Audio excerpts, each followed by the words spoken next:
ማህደሩን ስጭንና ህይወትሽን አትርፊ። አባትሽ መሞቱ አይቀሬ ነው። አንቺ ግን መኖር ትችያለሽ። ሳምራዊት ብቻ አይደለችም እናቴን የገደለችው። ከጀርባዋ ያለ ሌላ ትልቅ ሰው አለ። አሁን ሳምራዊት መታሰሯን ሲሰማ ቀጥሎ ወደኛ እንደሚመጣ እርግጠኛ ነኝ። ሳምራዊትን ወደ አንተ የላካት እሱ ነው። ንብረትህን ለመቆጣጠርና እናቴ ያወቀችበትን የሙስና ሚስጥር ለመደበቅ ሲል ነው።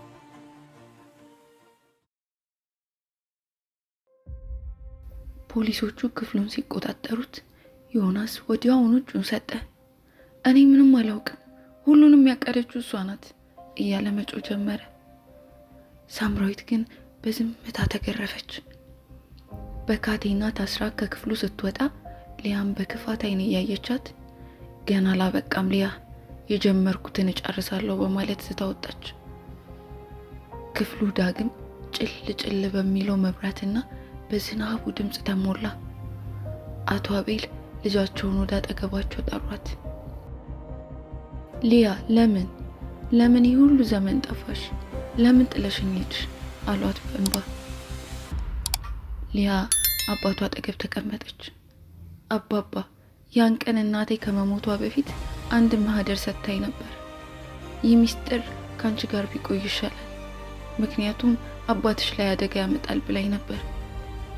ያ ማህደር በውስጡ ያንተን የንግድ አጋሮችና የሳምራዊትን የድሮ ማንነት የያዘ ነበር። ሳምራዊት እኔ ልታጠፋኝ እንደምትፈልግ ሳውቅ ራሴን ደብቄ መኖር ነበረብኝ። አንተን ለመጠበቅ ስል ነው የራቁ አባባ አለች። ሊያ ከቦርሳዋ ውስጥ አንድ አሮጌና በፕላስቲክ የተጠቀለለ ቢጫ ማህደር አወጣች። ይህ ነው የሚስጥር ማህደሩ። እናቴ የሞተችበት ምክንያት በዚህ ውስጥ አለ። አባባ፣ ሳምራዊት ብቻ አይደለችም እናቴን የገደለችው። ከጀርባዋ ያለ ሌላ ትልቅ ሰው አለ አለች። አቶ አቤል ማህደሩን ሲከፍቱ በውስጡ የቆዩ ፎቶግራፎችና የባንክ ሰነዶች አሉ። በፎቶግራፎቹ ላይ ሳምራዊት ከአንድ የማይታወቅ ሰው ጋር ትታያለች። ያ ሰው የአቶ አቤል የቅርብ ጓደኛና የንግድ አጋር የነበረው አቶ ካሳሁን ነበረ። ካሳሁን? አሉ አቶ አቤል በመገረም። እሱማ የልጅነት ጓደኛዬ ነው አሉ አቶ አቤል። ጓደኛ ሳይሆን ጠላትህ ነው አለች ሊያ። ሳምራዊትን ወደ አንተ የላካት እሱ ነው።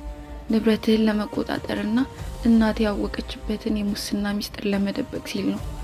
አሁን ሳምራዊት መታሰሯን ሲሰማ ቀጥሎ ወደኛ እንደሚመጣ እርግጠኛ ነኝ አለች ሊያ። ልክ ሊያ ይህንን ተናግራ ሳታበቃ ከአትክልት ስፍራው በኩል የመስታወት መሰበር ድምጽ ተሰማ። የቤቱ መብራት በድንገት ጠፋ። ሙሉ ቪላው በጨለማ ተዋጠ። ጨለማው ክፍሉን ሲወርሰው ሊያ ወዲያውኑ አባቷን ከአልጋ ላይ አንስታ ወደ ጥግ መሸሸጊያ ወሰደቻቸው።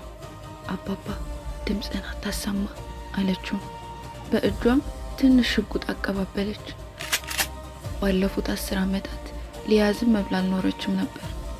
ራሷን ለመከላከልና በቀሏን ለመወጣት ተዘጋጅታ ነበር። በመተላለፊያው ላይ የከባድ ጫማ ድምጽ ይሰማል። ጥበቃና ሰራተኞቹ የት እንደደረሱ አይታወቅም። አቶ ካሳሁን የላካቸው ቅጥረኛ ነፍሰ ገዳዮች መሆናቸውን ሊያ ተረድታለች። ሊያ ውጪ፣ እናውቅሻለን የሚል ጎርናና ድምጽ ከክፍሉ በር ውጪ ተሰማ። ማህደሩን ስጭንና ህይወትሽን አትርፊ። አባትሽ መሞቱ አይቀሬ ነው። አንቺ ግን መኖር ትችያለሽ አሉ። ሊያ አልመለሰችም። ይልቁንም አባቷን ከአልጋው ስር እንዲደበቁ አድርጋ በሩ አጠገብ ቆመች። በሩ በኃይል ተገፍቶ ሲከፈት አንደኛው ታጣቂ ወደ ውስጥ ገባ። ሊያ በቅልጥፍና እጁን ጠምዝዛ ሽጉጡን አስጣለችውና በክርኗ መታችው። ሁለተኛው ሊተኩስ ሲል ከኋላ ያልተጠበቀ ጥይት ተተኮሰ። የቤቱ መብራት በድንገት በራ። በሩ ላይ የቆመው ሊያ የጠበቀችው ሰው አልነበረም።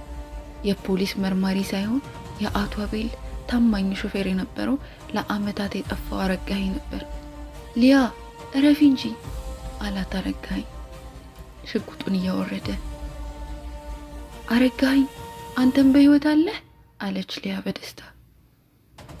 እናቴ ስትሞትብኝ የረዳኝ እሱ ነው አባባ አለች ሊያ ወደ አባቷ ዞር ብላ።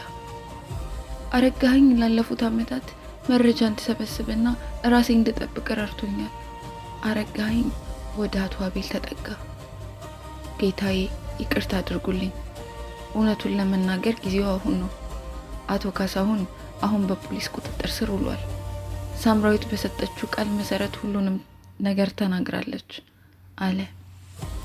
የዝናቡ ድምፅ እየቀነሰ መጣ። ንጋት እየተተካ ነው። አቶ አቤል ልጃቸውንና ታማኝ አገልጋያቸውን ሲመለከቱ ለመጀመሪያ ጊዜ የሰላም ትንፋሽ ተነፈሱ።